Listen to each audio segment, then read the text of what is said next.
Hi hello नमस्कार, मी शोभा आपल्या चॅनलवरच्या अजून एका नवीन रेसिपीमध्ये तुम्हा सर्वांचे स्वागत करत आहे. आणि आज आपण आषाढ स्पेशल बाजरीच्या पिठाच्या कापण्या तयार केल्या आहेत त्या आज आपण बघत आहे. तर आपण पहिल्यांदा आषाढ स्पेशल गव्हाच्या पिठाच्या कापण्या तयार केल्या त्या आपण पोस्ट केलेल्या आहेत. आणि आज आपण बाजरीच्या पिठाच्या कापण्या तयार करत आहे. बाजरीच्या पिठाच्या कापण्या तयार करण्यासाठी बाजरीचे पीठ 3 वाटी घेतलेले आहे.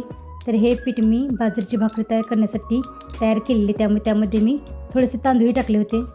2 वाटी बाजरीचे पीठ आणि 1 वाटी गव्हाचे पीठ किंवा अर्धी वाटी गव्हाचे पीठ घेतले तरी चालेल. 2 चमचे रवा, बेसन, बडीशेप पावडर 2 चमचे, वेलची पावडर,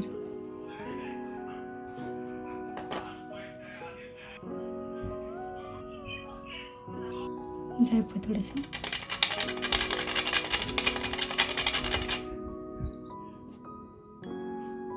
चवीनुसार मीठ टाकून पीठ चांगले एकत्र आपल्याला मिक्स करून घ्यायचे आहे. पोहे करण्यासाठी जो छोटा चमचा वापरला जातो तो 4 चमचे कडक तेलाचे मोहन पिठावरती घालून पीठ चांगले आपल्याला एकत्र मिक्स करून घ्यायचे आहे.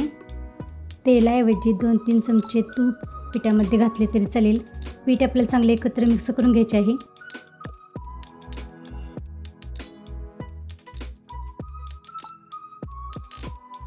तीन वाटी बाजरीच्या पिठासाठी या ठिकाणी मी 1 वाटी गूळ बारीक चिरून घेतलेला आहे.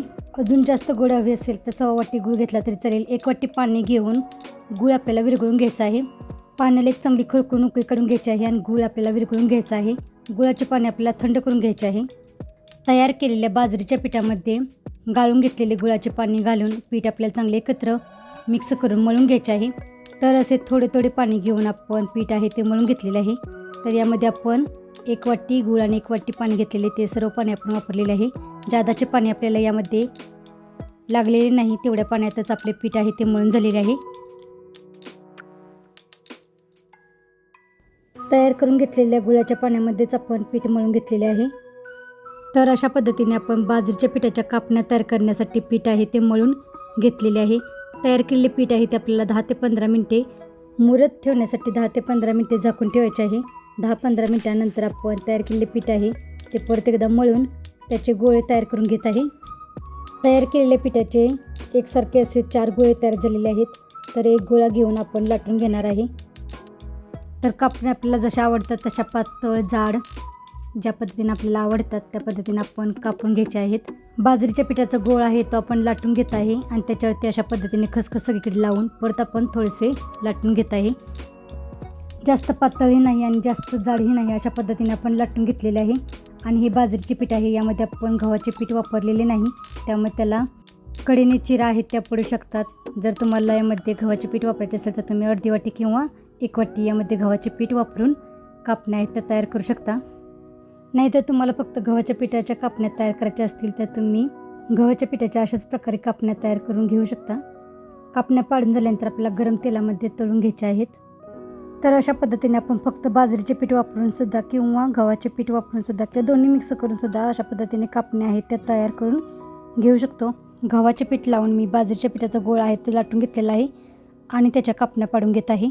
तर अशा पद्धतीने आपण कापण्या पाडून गरम तेलामध्ये तळून घ्यायच्या आहेत. तेल गरम झाल्यानंतर आपल्याला कापण्या आहेत त्या सोडायच्या आहेत आणि तेलामध्ये जेवढ्या कापण्या बसतील तेवढ्या आपण तळण्यासाठी सोडणार आहे. मध्यम गॅसच्या आचेवरती आपण कापण्या आहेत त्या तळून घेणार आहे. मोठ्या गॅसच्या आचेवरती आपण कापण्या तळल्या तर त्या लगेच करपतात, त्यामुळे आपल्याला तेल गरम झाले की आपल्याला मध्यम गॅसच्या आचेवरती कापण्या आहेत त्या तळून घ्यायच्या आहेत. एकसाथ आपण जास्त पण कापण्या तेलामध्ये तळण्यासाठी सोडणार नाही, तर अशा थोड्या थोड्या कापण्या आपण तेलामध्ये सोडून दोन्ही बाजूने उलटीपलटी करून तळून घेणार आहे.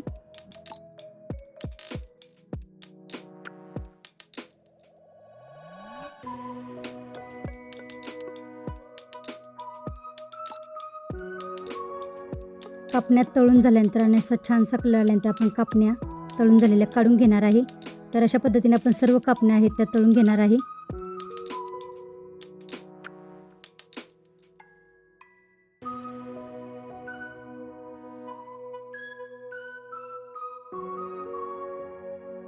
तर अशा पद्धतीने आपण बाजरीच्या पिठापासून कापण्या आहेत त्या तयार केलेल्या आहेत. तर आजची रेसिपी कशी वाटली ती कमेंट करून नक्की सांगा.